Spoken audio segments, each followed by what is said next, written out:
So hi guys, my name is Deep Patel. Welcome back to Deep Patel Vlogs. બધા બહુ દિવસો પછી આપણે વ્લોગ મૂકીશું આવેલો. આજે હું પાછો છું એરપોર્ટ આગળ, પણ બહુ સરપ્રાઈઝ ના થતા કેમ કે આજે હું કંઈ જતો નહીં, પણ મારા એક છે હાઉસમેટ રૂમમેટ કહે તો એ ભાઈ જાય છે ઇન્ડિયા ફરવા, બરોબર છે. 2.5 વર્ષ કે 2.5 કે 3 વર્ષ પછી ઇન્ડિયા જાય છે. એમને મૂકવામાં આવ્યો હતો આજે, અને ટોરન્ટો છું. એમને મૂકી દીધા છે. અત્યારે સમય થયો છે 11 વાગ્યા છે, સવારના બપોરના 11 વાગ્યા છે. અને તમને દેખાતું હશે મારી આંખો જોઈને કે હું ઊંઘ્યો નથી ખબર નહીં કેટલા ટાઈમથી, કેમ કે મને તો ખબર નહીં શું થાય છે, રાતે ઊંઘ જ નહીં આવતી, બરોબર છે. એટલે હા, વસ્તુ એવું છે કે આપણે એમને મેળવા આવ્યા હતા. હવે એમનું વિમાન છે 1:30 વાગે, એટલે કે 1:30 વાગે. તો જોઈએ, એ જ્યાં લગીન ગેટે નહીં પહોંચે ત્યાં લગીન હું અહીં આગળ પાર્કિંગમાં વેઇટ કરીશ. પછી એમનો જેવો કોલ આવે એ પછી મને ખબર નહીં કે હું આગળ હવે શું કરીશ અહીં આગળ, બરાબર. કેમ કે મેં કંઈ પ્લાન રેડી કરીને આવ્યા હતા, અનએક્સપેક્ટેડલી આવી ગયો હું. એટલે આવવાનો જ હતો, પણ મારો જો કંઈ પ્લાન નથી. અને હું હવે આવ્યો છું તો સીધો તો પાછો જવાનો નહીં, કેમ કે 3.5 કલાકનું ડ્રાઈવ આવતા અને જતા. અને અત્યારે તો ઊંઘ બી એટલી આવે છે, આંખો થોડીક ફૂલી ગઈ એવું લાગતું હશે, પણ બસ એ જ છે કે ઉજાગરાન બધું એ બધું થોડું છે. એટલે ફિલહાલ હું છું અત્યારે એરપોર્ટના પાર્કિંગમાં, અને એમને મેં ડ્રોપ કરી દીધા છે ટર્મિનલે, બરાબર. ગાઈઝ, 1/2 કલાકથી બધું જોયું. હવે મને છે ને, હું તમને થોડો ડિફરન્સ કહું ટોરન્ટોનો અને વેન્કુવરનો. મેં વેન્કુવરમાં જઈને એવું લખ્યું કે પ્લેસીસ ટુ વિઝિટ નિયર મી, બરાબર.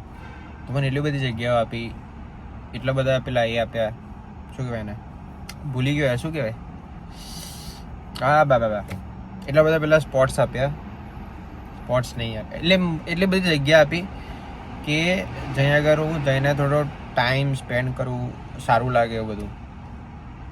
અને મેં અહીંયા આગળ ટોરન્ટોમાં કર્યું. મને શું આપ્યું? સૌથી પહેલું ટ્રિલિયમ પાર્ક. જેવું વેન્કુવરમાં સ્ટેનલી પાર્ક ફેમસ છે, એવું અહીંયા આગળ ટ્રિલિયમ પાર્ક ફેમસ છે. બીજું મને આપ્યું એ લોકોએ ટોરન્ટો આઇલેન્ડ. હવે ટોરન્ટો આઇલેન્ડ મારે આમે 5 વાગે મારે ઘેર જવા નીકળવું છે. હું 5 વાગે નીકળીશ તો 9 વાગે લગીને પહોંચી રહીશ. પછી મેં તમને કીધું કે જોબ જવાનું એ બધું. એટલે હવે છે ને વિચારું છું કે શું કહેવાય એને, ઊંઘ આવે છે, એટલે વિચારું છું કે પછી કયા આગળ જવાય. હા, અને બીજી વસ્તુ મને એવું કહ્યું કે CN ટાવર જોવા જાય. હવે કંઈ CN ટાવર છે ને, મેં બધા ભાઈબંધો જોરથી એવું સાંભળ્યું કે CN ટાવર નીચેથી અલગ જગ્યાએથી જોવાનો મજા આવે, પણ CN ટાવર ઉપરથી તમે બધું નીચે જો તો બધું તમને સેમ જ દેખાય, એટલું બધું કંઈ ડિફરન્સ ના હોય. પણ CN ટાવરમાં એક એક્ટિવિટી થાય છે, ત્યાં આગળ પેલું એજ વોક થાય છે, ખબર? એજ વોક એટલે છેક ઉપર લઈ જાય ને, જે પેલું વચ્ચે પેલું ઉપર કુંડાળું છે ને, ત્યાં આગળ એજ વોક કરવાનું એવું કંઈક છે. એટલે એ થોડું આમ એડવેન્ચરસ સારું છે. અને ઓલરેડી એકવાર બંજી જમ્પિંગ કર્યું છે, તો એ વસ્તુ બી ટ્રાય કરવા જેવું છે. પણ હવે આજે કરવાની ઈચ્છા નહીં. આજે કરવાની ઈચ્છા કેમ નહીં ખબર નહીં. કદાચ એવું હોય કે કદાચ હું એકલો જ આવીશું, બરાબર. હું એકલો જ આજે આવ્યો છું. જે ભાઈને લઈને આવ્યો હતો એ તો ગતર્યા. તો ગાઈઝ, મેં થોડો મારા જ પ્લાનમાં ચેન્જ કર્યો હતો. અત્યારે તમને મારા પાછળ જે દેખાય છે એ છે સ્વામિનારાયણ મંદિર ટોરન્ટો, અને આ આપણું મંદિર છે. તો પહેલાં હું દર્શન કરવા આવી ગયો, કેમ કે જે ભાઈ ઇન્ડિયા જાય છે એ ભાઈના દર્શન કરવા હતા. એટલે પહેલાં હું મંદિર આવી ગયો, અને એરપોર્ટથી મંદિર ખાલી 10 મિનિટની દૂરી પર છે, એટલે હું ફટફટ મંદિર આવતો રહ્યો પહેલાં. હવે આપણે જઈશું પાણીપુરી, અને સોરી, પાણીપુરી નહીં ખાવું, કદાચ ખાઈશ, ખબર નહીં, પણ વડાપાઉં હું ખાઈશ અને મોમોસ ખાઈશ. સોરી, મોમો, પેલું મોમો કહેવાય ને, મોમો ખાઈશ. મોમોસ ના કહેવાય, હે ને? મેં બધી બહુ રીલ એવી જોઈ હતી.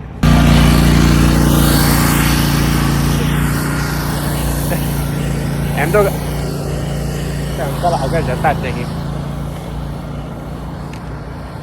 એમ તો હું જ્યાં આગળ અત્યારે જાઉં છું ખાવા, ત્યાં આગળ હું 2 વાર જઈને આવ્યો છું, પણ પાછું જાઉં છું. અને ગાઈસ, ખાલી વ્યૂ દેખો કેટલો, સોરી, વ્યૂ જુઓ કેટલો મસ્ત છે પાછળ. હા, છે ને, આ મસ્ત મંદિર અહીંયા આગળ, આ હવેલી અને વાદળ જોરદાર ગાઈસ વ્યૂ છે. મંદિરેથી થોડો નાસ્તો લઈ લીધો છે, અને બસ હવે આપણે જે વડાપાઉં ને પેલું મોમો એ બધું ખાવા. એ ચાટ પાપડી કે ચાટ પકોડી નામ છે, જે બ્રેમ્પટનમાં. કોઈ કેનેડાવાળા જોતા હોય ભાઈ કમેન્ટમાં લખી દેજો તમે ગયા છો કે નહીં. હું તો ગયો છું, મને તો બહુ જોરદાર લાગ્યું. બાકીની વાત આપણે ત્યાં જઈને કરીએ.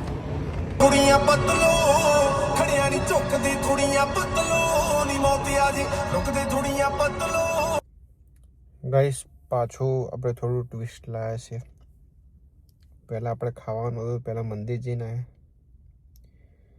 પછી ખાવાનું હતું તો આવી તો ગયા. આ દેખાય આજે ચાટ એ કહ્યું આજે ચાટ પકોડી છે ને ત્યાં જ ખાવા જવાનું છે.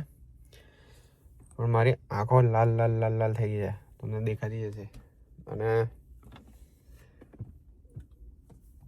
બહાર પેલું એ બહુ મસ્ત છે. અત્યારે ખબર છે, ભૂલી ગયો શું કહેવાનું. ગાય એક્ટિંગ નહીં કરતો ખરેખર. બહાર વાતાવરણ બહુ જોરદાર છે એમ. કેમ એટલે જોરદાર એટલે મને તો આવું જ ગમે. બહુ તાપ બી નહીં અને બહાર મસ્ત ઠંડક છે, થોડીક થોડીક ઠંડક. બહુ ઠંડક નહીં ને બહુ તાપે નહીં. પણ ગાડી બંધ કરી દઈએ ને એટલે ગરમી લાગે. મને છે ને હવે ઈચ્છા થાય છે કે હું મસ્ત સૂઈ જાઉં, 2 કલાક 3 કલાક સૂઈ જાઉં. ખબર નહીં આવી જગ્યા પર હુવાય ના હુવાય. પાર્કિંગમાં મેં મસ્ત ગાડી નાખી દીધેલી છે, પણ ઊંઘ આવે છે તો સૂઈ જ જવું પડશે 2 કલાક મસ્ત. અને પછી અહીંથી જ ખાઈને કદાચ ઘેર જતો રહીશ. બીજે કંઈ ખાવા નહીં જાઉં. અને કદાચ ત્યાં આગળ ગયો તો બી હું પાર્સલ લઈ લઈશ અને પછી હું સીધો ઘરે નીકળી જઈશ. તો ગાઈસ હું થોડી વાર સૂઈ જાઉં અને પછી તમને અંદર લઈ જાઉં. તો ગાઈસ મસ્ત 1-1.5 કલાક ઊંઘીને આપણે જઈ રહ્યા દુકાન, એટલે આ દુકાનમાં ઓર્ડર આપી દઈએ. જેવું ખાવાનું આવે એટલે તમે બતાવો ને ટેસ્ટ ખાઓ. બાકી બધી ફેટ જોરદાર જ હોય છે. ગાઈસ હવે તમે મારા આંખોમાં ઊંઘ દેખાતી છે કે મસ્ત ઊંઘીને આવ્યું થોડુંક. આમ 1.5 કલાકની ઊંઘ લીધી પણ જોરદાર. હવે નોર્થ વેસ્ટ જતા લગી કંઈ જ વાંધો નહીં આવે. તો કહેતો તો એમ કે હવે આ જગ્યાએ મેં ઓર્ડર આપી દીધો છે. મેં મંગાવ્યું છે વડાપાઉં અને આપણે મોમોઝ. વસ્તુ થયું એવું કે આપણે છે ને ગાડીમાં આવી ગયા છે ખાવા, કેમ કે અંદર સ્ટોરમાં છે ને બહુ ગીરદી થઈ ગઈ હતી. ગીરદીના વિડીયો ઉતારવામાં મજા આવે ના ખાવામાં મજા આવે, બરાબર છે. એટલે ગાઈસ આ રીતનો કંઈક છે વડાપાઉં. 2 બટકા મેં ભરી દીધા છે કેમ કે હું રીલ બનાવતો હતો. જોરદાર વડાપાઉં છે, સિમ્પલ જ છે, કંઈ છે નહીં. અને ચટણી આલી છે પણ મને તો ચટણી ભાવતી નહીં, હું ચટણી નહીં ખાતો. બાકી જોડે મોમોઝ છે, મોમોઝ એ બતાવું. બાકી વડાપાઉં આ હા હા શું જોરદાર છે. મેં તમને કીધું કે હું મોમોઝ ખાઈશ તો કહીશ. ઉઈ આ તો બહાર પડી જશે એવા છે. આ છે ગાઈસ મોમોઝ. જો આ રહ્યા ગાઈસ મોમોઝ જોરદાર છે, મસ્ત ગરમ. આને ખબર નહીં પેલા કહેવાય ચીલી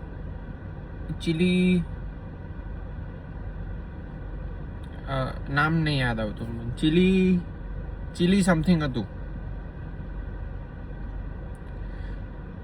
શું હતું યાર હશે એ તો તમે અહીંયા આગળ આવશો એટલે તમને દેખાઈ જશે. ચીલી સમથિંગ મોમોસ છે આ. એમાં તમને ફ્રાઈડે મળે અને સ્ટીમ મળે. ઓકે, એટલે મેં ફ્રાઈડ કરાયા છે, હવે સ્ટીમ થોડું એવું જ છે એમ. તો આપણે એક વખત બધું ખાતા એટલે મસ્ત તેલ બેલ વાળું જ ખાવાનું. આપણે કંઈ એટલું બધું છે જ નહીં. ખાઈશ મોમો ચીલી. આ મંચુરિયન જેવું છે થોડું, પણ મંચુરિયનની જગ્યાએ છે ને મોમો નાખી દીધું. પણ મને નાનો સ્વાદ થોડો ઠીક લાગે છે કેમ કે સ્મેલમાં છે ને બહુ સ્વીટનેસ આવે એટલે કેચઅપ ને બધું થોડું વધારે નાખે મને એવું લાગે છે. પણ ગાઈઝ આ વસ્તુ મેઇન ફેમસ જ છે. પેલું આપણે પાણીપુરી, દહીંપુરી, પછી વડાપાઉં બી સારો છે. પછી બીજું શું કહેતું હતું છે એટલે ફ્રેન્કીન બધું એ બધું બહુ છે એમ. આવજો તમે ખાવા એમ.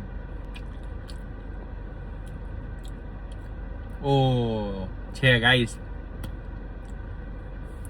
ઉપરથી ભલે સ્વીટ લાગે છે, અંદરથી એનું ફિલિંગ નો ટેસ્ટ બહુ મસ્ત આવે છે. મેં તો ઉપરથી ખાધું અને આ લોકો મને છે ને ભૂલથી પહેલાં જ આપ્યા છે, સ્ટીમ જ આપ્યા છે, ફ્રાઈડ નહીં આપ્યા. ખબર નહીં કેમ. ગરમ છે એટલે તીખા લાગે છે.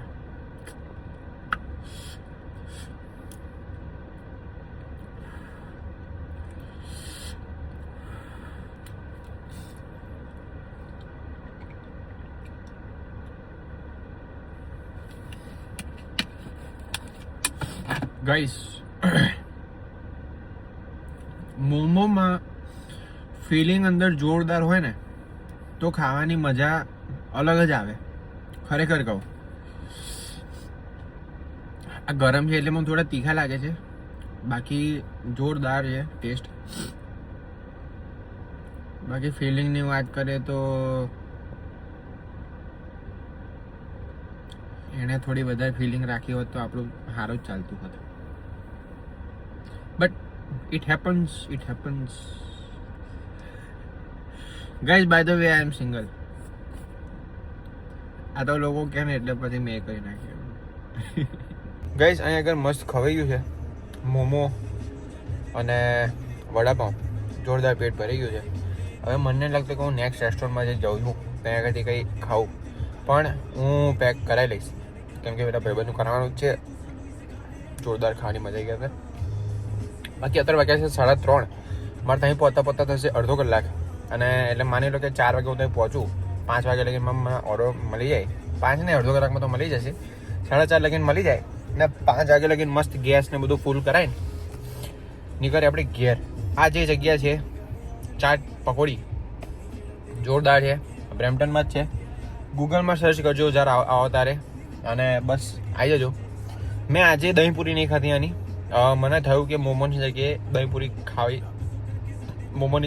દહીંપૂરી ખાવાની હતી પણ રહી ગઈ છે. પણ નેક્સ્ટ ટાઈમ શ્યોર. બાકી બસ મળીએ આપણે નેક્સ્ટ લોકેશન પર. ગાઈસ, આજે રેસ્ટોરન્ટમાં આવે છે ને એનું ખાલી નામ જ છે દેશી રોડ, બાકી અંદર કંઈ જ દેશી નહીં, બધું જ વિદેશી લાગે છે. જોરદાર ડેકોરેશન છે. અહીં સામે બાર બનાવ્યું છે મસ્ત, બાકી બોટલો રાખેલી છે, અને એન્ટ્રીમાં જ આપણે પેલું રોયલ એનફિલ્ડ બુલેટ રાખેલું છે. તો ખાવાનો એનો સ્વાદ સારો હોય તો મજા આવી જાય. બાકી મેં ભાઈને જ પૂછી લીધું કે શું તમારું એનું પ્રખ્યાત છે, તો કે કંઈક મટકા પનીર નામની કંઈક સબ્જી છે, અને મેં બિરયાનીમાં પૂછ્યું તો કે વેજ બિરયાની, અને અંદર પનીર બી આવશે. તો cake on the cherry on the cake એવું થઈ ગયું, એટલે મજા આવી ગઈ. જો ગાઈસ, કંઈક આ રીતનું છે સિટિંગ, બરાબર. આ વચ્ચે પેલું ફાઉન્ટેન છે, પાણી અંદરથી ધુમાડો બી આવે છે આર્ટિફિશિયલ, અને આ છે બાર. જોરદાર. કોઈ ના પીતું હોય ને એને અહીંયા આગળ આવીને પીવાનો ઈચ્છા થઈ જાય એવું છે ગાઈસ. તમને મેં રેસ્ટોરન્ટ તો બતાવી દીધી પાછળથી. હવે 25 મિનિટ મારે ફૂડ માટે વેઇટ કરવાનું છે, તો હું તમને પકાવીશ તો નહીં જ, કેમ કે આપણે આ બ્લોગ આપણે એન્ડ કરી દઈશું, અને પછી અહીંથી જમવાનું લઈને હું સીધો નીકળી જઈશ ઘરે જવા. મેં જે ટાઈમિંગ કીધેલો એ પરફેક્ટ ટાઈમિંગ હતો. 4:30 અહીંથી નીકળીશ, 5 વાગે લગીને મસ્ત ગેસ ને બધું પુરાઈને ઘરે. અહીંયા આગળ અડધો કલાક તો થઈ જ જશે એમ, એટલે 5 તો જ વાગી જશે, એટલે આપણે વાંધો ને અડધો કલાક આપણે પાછળ છીએ, પણ એમ રીતે સારું એમ. 5:30-6 વાગે લગીને આપણે નીકળી જઈશું એમ. 9-9:30 વાગે ઘરે, અને મસ્ત 12 વાગે લગીને હોઈ જવાનું, અને કાલે જોબ. મજા આવશે. ને ગાઈઝ, જોબથી મને બીજી વસ્તુ એવું છે કે હવે તમે કોઈ કેનેડામાં હો, મારું તો ભણવાનું પતી ગયું છે, સિવિલ એન્જિનિયરિંગ ટેકનિશિયન મારો કોર્સ હતો, અને હવે હું શોધી રહ્યો છું ફિલ્ડ જોબ. જો તમારા ધ્યાનમાં કોઈ હોય, તમારો ફ્રેન્ડ કે કોઈ બી, તો મને રેફરન્સ કરજો. હું મૂવ થવા માટે રેડી છું, રિલોકેટ થવા માટે, બરાબર છે. બસ જોબ મળવી જોઈએ મને, ફિલ્ડ જોબ, કન્સ્ટ્રક્શન રિલેટેડ કોઈ બી જોબ હશે વાંધો નહીં, આપણે એક્સપિરિયન્સ બી ભેગો કરવો છે, અને બસ એ રીતે તો કંઈક હોય તો મને કહેજો. બાકી guys, this is all four today. Thank you for watching this blog. આપણે બહુ જ જલ્દી એક બીજો બ્લોગ લાવીશું, એમાં બી કંઈક આવું ઇન્ટરેસ્ટિંગ કરીશું. આ મેં પહેલી વાર ટ્રાય કર્યું. Just once again thank you for watching this blog. Bye bye, C you, take care.